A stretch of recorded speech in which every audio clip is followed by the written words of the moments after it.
itu? Kok Otan jadi merinding ya? Tuh kan, banyak sobat Otan yang langsung resah dan gelisah juga teman. Apa jangan-jangan ini tanda akan datangnya bahaya? Tidak!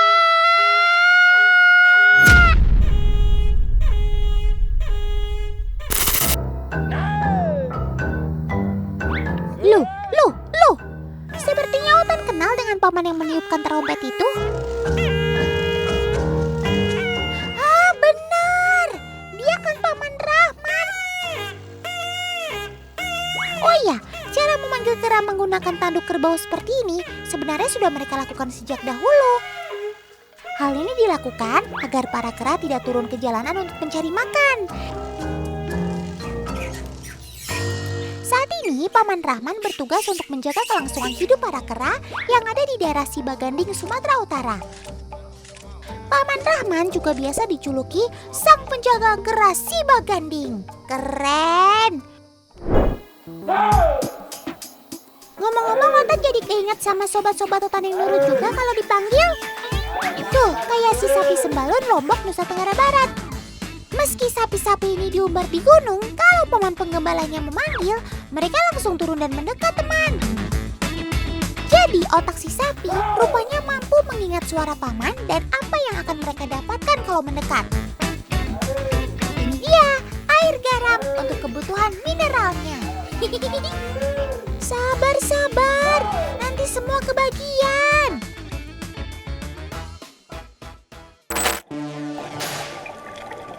Lain halnya sama si pemangsa lautan yang gahar ini. Dia bisa dipanggil dengan botol plastik.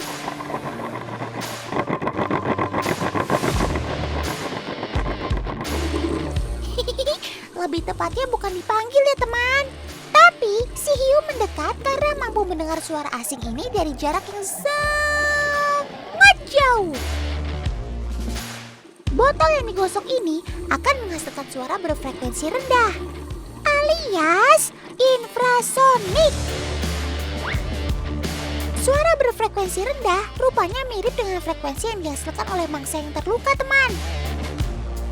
Tubuh hiu dipenuhi sel syaraf yang berfungsi seperti radar. Suara ini akan didengar si hiu hingga jarak 1,6 km, teman. Cukup! Rasa penasaranlah yang membuat hiunya mendekati sumber suara.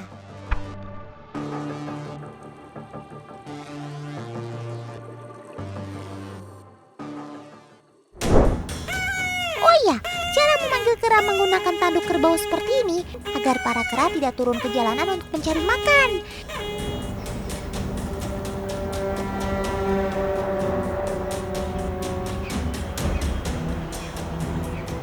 Seperti kita ketahui, kebiasaan para pengguna jalan memberi makan mereka di jalanan membuat keselamatan mereka terancam.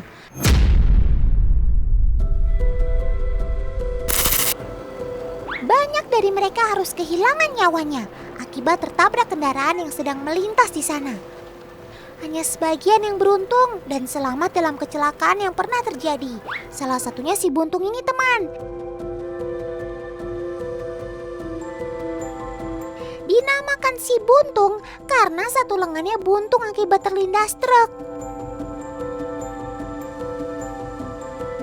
Lihat betapa malangnya ya nasib si buntung ini. Dia harus bertahan hidup hanya dengan satu tangannya saja. Beruntung ada Paman Rahman yang masih mau merawat dan menjaganya untuk tetap hidup liar di dalam hutan.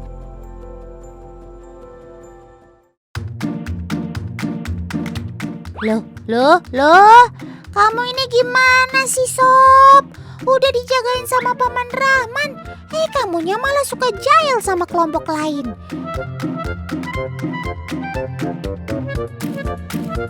Ya beginilah teman, kalau mereka mendapatkan perhatian lebih, mereka jadi manja dan merasa ada yang jagain tuh. Gak heran kalau dia malah bertingkah seperti ini ya. Ya, meskipun si buntung ini diperlakukan spesial, tapi Paman Rahman juga gak pernah pilih kasih tuh. Hampir semua kera yang ada di sana mendapatkan perlakuan yang sama.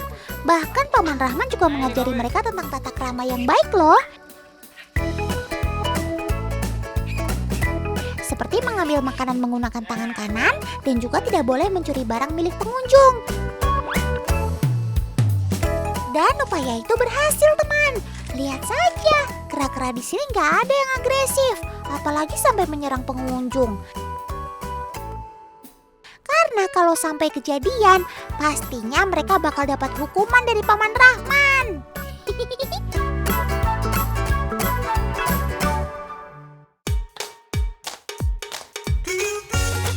Oh iya teman, sering dibilang mirip, beruk dan monyet ini ternyata banyak perbedaannya loh. Kira-kira teman di rumah tahu nggak apa saja perbedaannya? Kita mulai dari bentuk tubuhnya ya. Beruk umumnya memiliki tubuh yang lebih besar dibandingkan monyet. Warna bulunya pun berbeda. Beruk memiliki warna bulu coklat kemerahan, sedangkan monyet abu-abu keputihan. Nah, yang paling jelas perbedaannya adalah di ekornya teman. Beruk memiliki ekor yang pendek, sedangkan monyet ekornya panjang.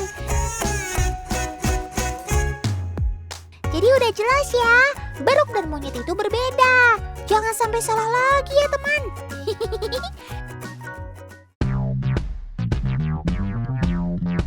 Nah, kalau ini namanya Tyson. Beruk yang satu ini adalah salah satu ketua kelompok yang paling berpengaruh di sini.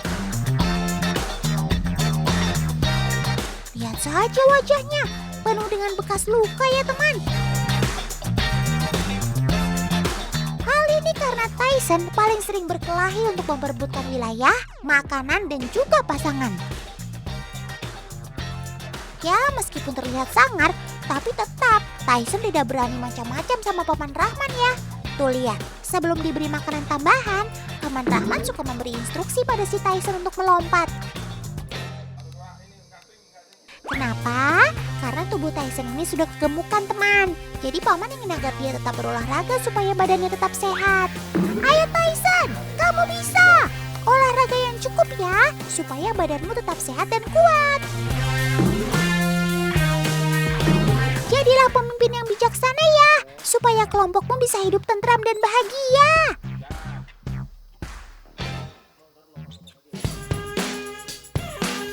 Loh, Paman panggil siapa lagi? Kenapa tiupan trompetnya agak sedikit berbeda dari yang tadi ya? Loh, itu kan Siamang. Kamu ada di sini juga, Sob? Wah, ternyata di sini banyak sekali Sobat Otan ya. Otan jadi terharu deh bisa bertemu kalian semua. Siamang atau kera hitam dengan lengan panjang yang biasa hidup di atas pohon. Siamang sangat lincah sekali, terutama ketika di atas pohon maupun tali seperti ini. Gak heran kalau tidak ada pemangsa yang dapat menangkapnya. Sayangnya, Sobat Otan ini sekarang merupakan spesies yang terancam punah teman. Beruntung mereka tetap dapat hidup di sini ya, dan mendapatkan perawatan yang baik dari Paman Rahman. Tuh lihat saja, sampai ada anakan siamang yang masih menempel terus sama induknya. Duh, gemasnya.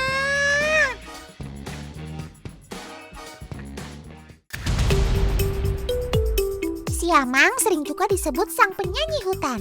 Itu karena Sobat Otan ini suka mengeluarkan suara keras.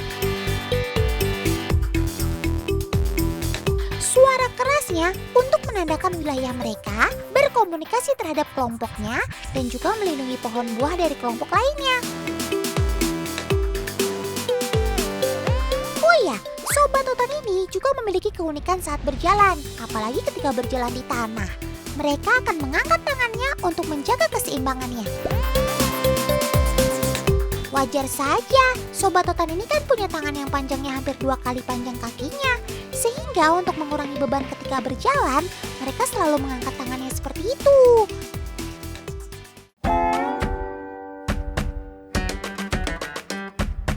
Bisa dibilang, mereka hanya lincah ketika di atas pohon. Tapi kalau sedang di tanah seperti ini, ya mereka cukup kesulitan tuh. Gak heran mereka selalu mencari pegangan untuk mereka berdiri.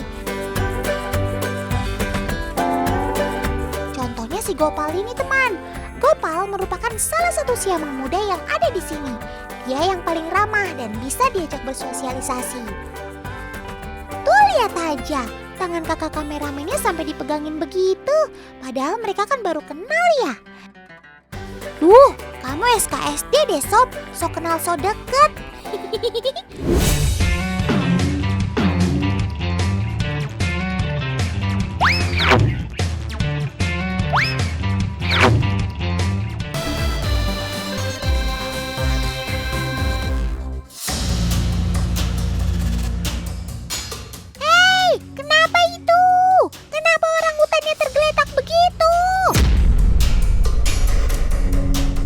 Dia terluka, Paman. Sebenarnya apa yang terjadi?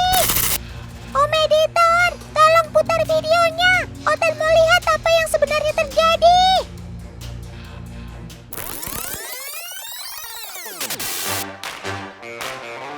Walah, rupanya lagi di sini toh. Ini adalah sekolah hutan 1, teman, yang berlokasi di Samboja Lestari, Kalimantan Timur, atau The Borneo Orangutan Survival Foundation. Disinilah sobat-sobat otan yang butuh pertolongan dirawat dan dipersiapkan sebelum nanti dilepas liar ke alam.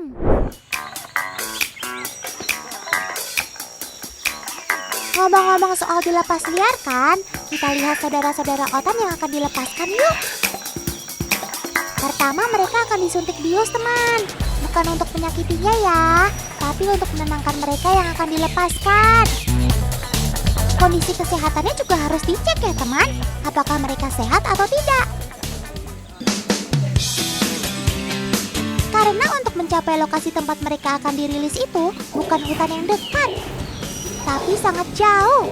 Tentunya membutuhkan kondisi fisik yang prima. Sampai 20 jam perjalanan loh.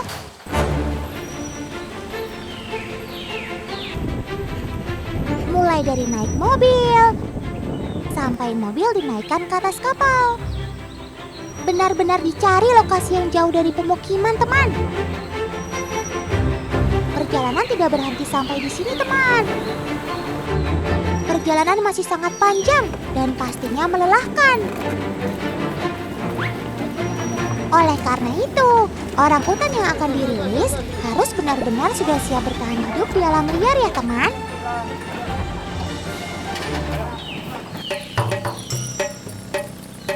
Mereka masih harus dibawa ke dalam hutan, teman. Paman-paman ini benar-benar tidak kenal lelah ya. Semangat, Paman. Otan bantu dengan doa. Itu dia sobat otan yang sudah siap dilepas liarkan. Pelan-pelan, kakak. Kok otan jadi deg-degan dan sedih ya? Ya, sedih karena bahagia. Bahagia, akhirnya saudara otan bisa kembali menjelajah hutan dan kembali ke habitat asli mereka.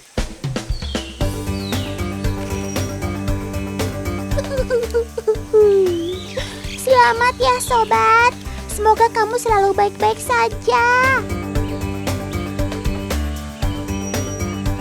Nah, proses untuk meliarkan kembali orang utan sesuai dengan insting alaminya butuh waktu yang tidak sebentar, teman, melainkan bertahun-tahun.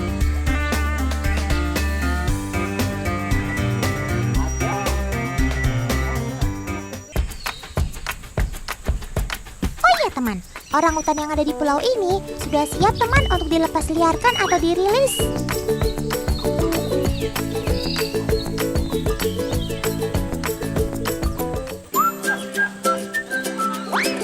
Kebetulan hari ini ada teman-teman otan, teman.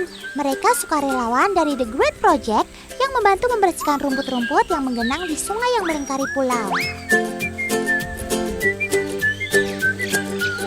Lihat kan, mereka rela basah-basahan untuk membersihkan sungai.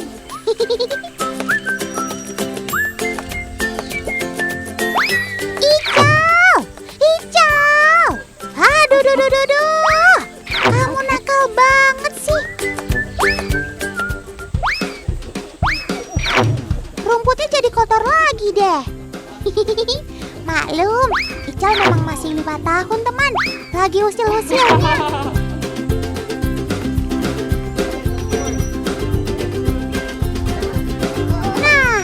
saudara-saudara otan sudah pintar dan siap tempur di hutan, tapi hutannya sendiri masih ada tidak ya? Sepertinya ada yang lagi asik minum susu nih. Haus sekali kelihatannya. Otan juga mau dong.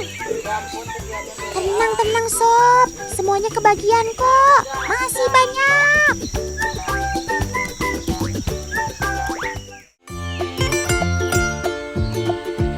Saudara otan yang ada di sini usianya 4-6 tahun. Mereka datang dengan berbagai kisah loh teman. Ada yang berasal dari peliharaan warga hingga melalui proses penyitaan untuk direhabilitasi. Mereka tidak seberuntung otan yang masih bebas penjelajah.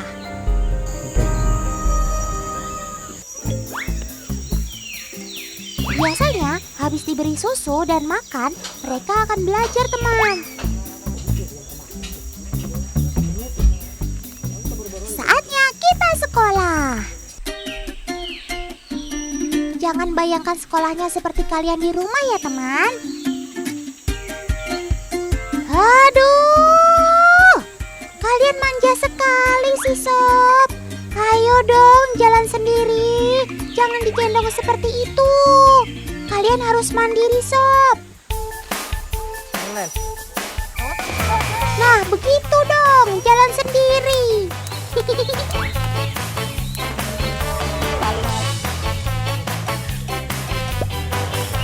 Sekolah di hutan 1 mendidik mereka agar lebih liar teman. Mereka dibiarkan beraktivitas sendiri.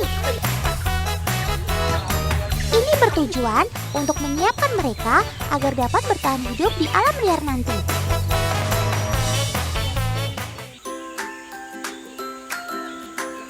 Nah, mereka akan diajarkan bagaimana bertahan hidup di habitat aslinya. Seperti cara makan, memanjat, menaruh daun-daun di atas kepala agar tidak kepanasan dan kehujanan. Mereka akan ditinggalkan oleh para kiper, tapi tidak jauh dari jangkauan si kiper juga ya teman. Tuh, lihat saja, sudah pada pintar-pintar kan? Aduh, itu Anthony nempel terus. Kasian, dia lagi sakit. Itu juga Yoyo lagi sakit mata. Cepat sembuh ya, Dek.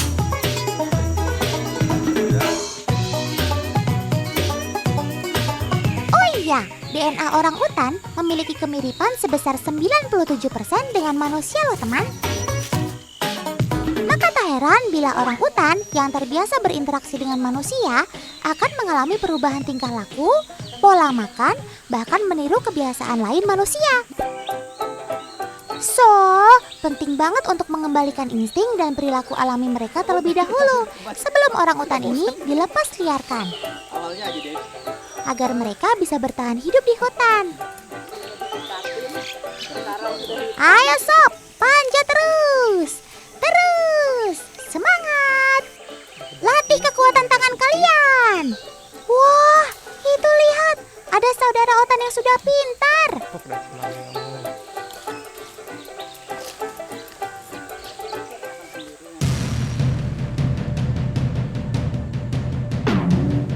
Hei, tolong, ada yang bertengkar.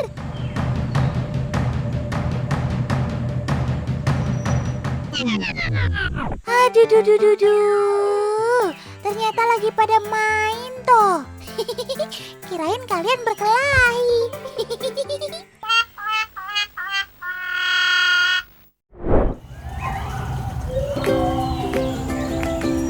Oh iya, teman-teman di rumah mau lihat bayi orang hutan nggak? Itu dia babynya, namanya Chandra. Usianya baru 7 bulan teman.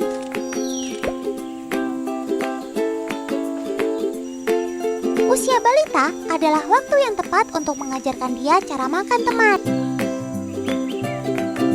Jangan lupa diberikan kain teman, karena kebiasaan mereka kan memeluk induknya.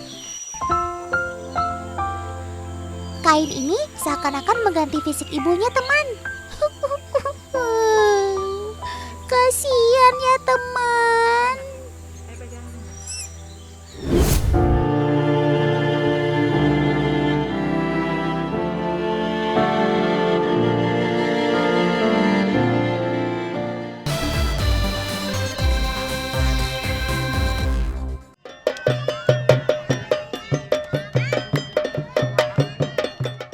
Itu lagi pada ngapain ya? Kelihatannya seru banget. Walah, itu kan sobat otan si monyet ekor panjang. Tapi, kok kamu sedih gitu sih, Sob? Gak gembira seperti yang lain.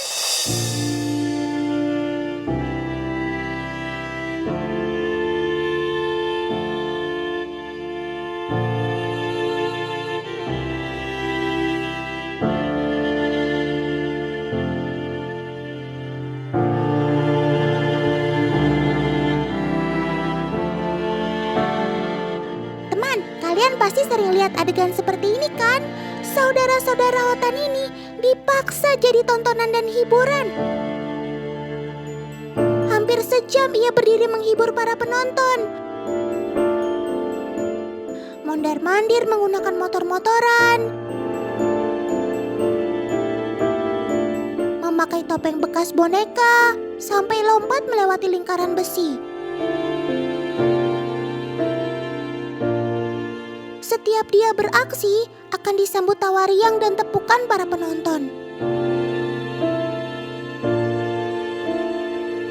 Padahal Otan yakin saudara Otan ini belum tentu ikut bahagia.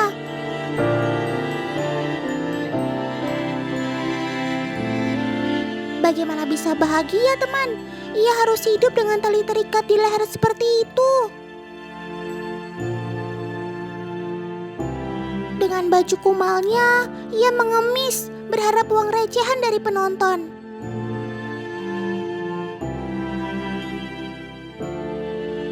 Dia seharusnya hidup bebas di alam, bukan berkeliling dengan sang pawang seperti ini. Otan jadi sedih, teman. Lihat, rantai itu tidak pernah lepas melingkari di lehernya.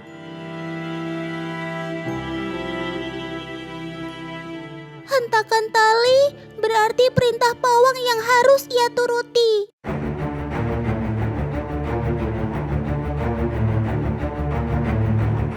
Sebelum dijadikan jajakan dan artis jalanan, saudara Otan ini kebanyakan diperjualbelikan di pasar-pasar hewan, teman. Para pedagang mendapatkan monyet-monyet ini langsung dari alam liar. Selain dijadikan topeng monyet, sobat Otan ini juga dijual sebagai hewan peliharaan. Dengan bermodalkan uang Rp400.000, si pawang bisa membawa seekor monyet untuk dilatih. Disinilah penderitaan sobat Otan ini semakin menjadi.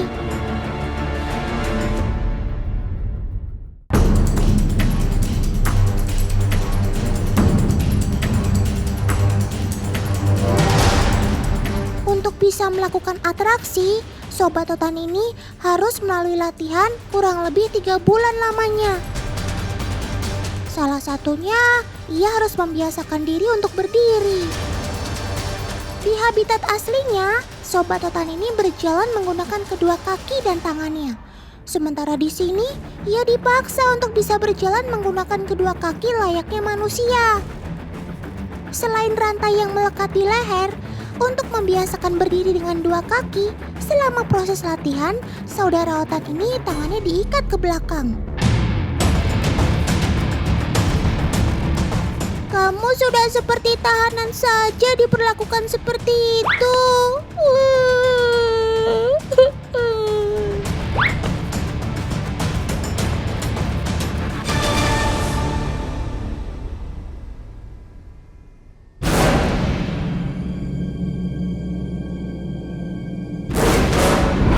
Setelah terbiasa berjalan dengan kedua kaki, tempaan selanjutnya adalah memegang sesuatu. Salah satunya pikulan ini. Si pawang akan mengarahkan cara memegang dan terus dilakukan berulang-ulang. Cara ini juga digunakan untuk atraksi memegang payung dan mengendalikan motor. Supaya terbiasa menggunakan topeng, monyet dipaksa menggigit bagian besi pada topeng. Sesekali ia marah dan berusaha mempertahankan diri dengan cara menunjukkan taringnya. Tapi semuanya nampak sia-sia saja.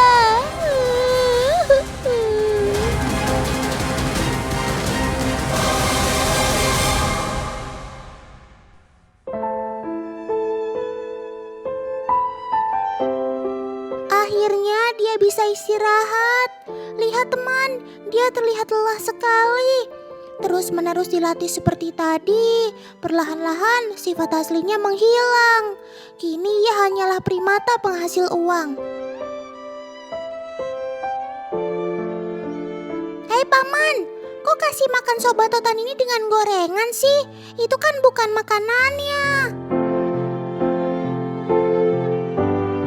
Tidak cukup mengikuti gerakan kehendak pawang. Monyet ini juga dipaksa menikmati makanan yang biasa dikonsumsi manusia. Pada akhirnya, ia terpaksa menerima apa saja yang diberikan oleh si pawang daripada harus mati kelaparan.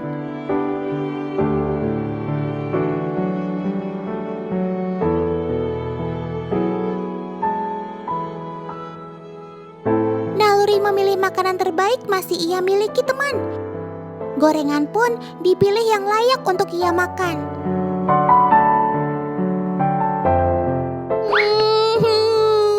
Sekarang malah dikasih teh gelasan sih paman. Cukup paman, cukup.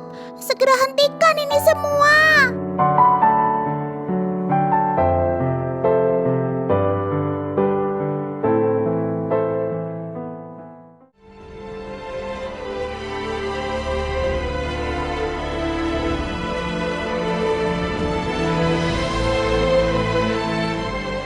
Sebelum dipertontonkan, biasanya ia akan dimandikan terlebih dahulu. Cara memandikannya pun hanya ala kadarnya saja. Yang penting ia terlihat bersih.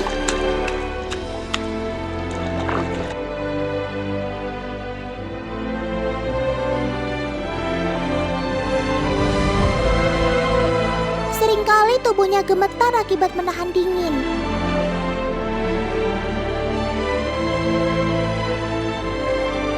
Selesai mandi, monyet akan dijemur langsung di bawah terik matahari agar cepat kering. Bu dokter, ibu lihat kan cara saudara Otan ini diperlakukan? Kira-kira kondisi kesehatan dan psikologi seperti apa sih, Bu? Mereka bisa mengalami stres yang tinggi. Nah, stres yang tinggi itu bisa menurunkan sistem imunnya. Nah, saat sistem imun itu turun, maka penyakit apapun itu mudah masuk ke dalam tubuh si monyet tersebut. Nah, penyakit-penyakit itu juga nantinya ketika kontak dengan manusia, dia akan menularkan penyakit kepada manusianya. Kemudian, saat dia berinteraksi dengan manusia, manusia pun bisa menularkan penyakit kepada si monyetnya tersebut. Dengar sendiri kan teman, bagaimana dampaknya terhadap si monyet? Cara yang bijak yang bisa kita lakukan adalah dengan cara tidak menonton aksinya. Dengan kita tidak menonton topeng monyet, maka pertunjukan seperti ini tidak lagi menghasilkan uang. Otan yakin, usaha memanfaatkan binatang untuk uang semata lama-kelamaan akan ditinggalkan.